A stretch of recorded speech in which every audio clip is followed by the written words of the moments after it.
লাল হলুদ তাঁবু জুড়ে ওই একটাই প্রশ্ন যে ৫ গোল দিতে হয়তো আরও ভালো হতো এবং একই সঙ্গে মোহনবাগানের ৫ গোল খাওয়ার যে ক্ষত সেটা অক্ষত থাকলো।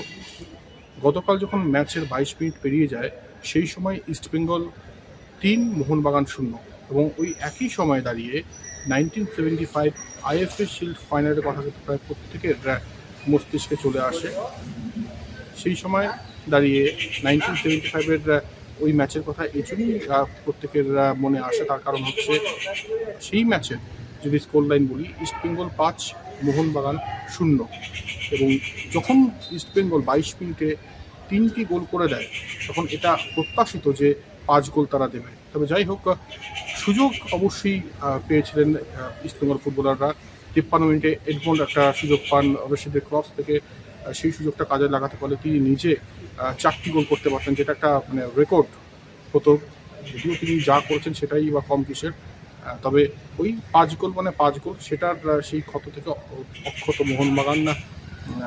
এবং একই সঙ্গে ওই স্কোর লাইনটা ৪-১, যেটা এর আগেও আমি বলেছি যে ৪-১ স্কোর লাইনটা 1997 ফেডারেশন কাপ সেমিফাইনালকে মনে করাচ্ছে, যেখানে পিকে বন্দ্যোপাধ্যায়ের ভোকাল টনিক ছাড়খাড় করে দিয়েছিল অমল দত্তের ডায়মন্ড সিস্টেমকে এবং বাইচুং সেই 1997-এর বাইচুং একদম নিজের সেরা ছন্দে ধরা দিয়েছিলেন। তাই ওটাই বলার যে 1997 এবং 1975 দুটি ম্যাচকে কালকে কিন্তু মনে করিয়ে দিয়েছে ডুরান্ড ফাইনালটাই। মোহনবাগানের জন্য পজিটিভ এটাই যে ৫ গোল দেওয়া থেকে তারা বিরত রাখতে পেরেছে ইস্টবেঙ্গলকে। তবে এই স্কোর লাইনটাও মনে থাকবে সারা জীবন। Durand final 2026, East Bengal ৪ Mohun Bagan ১।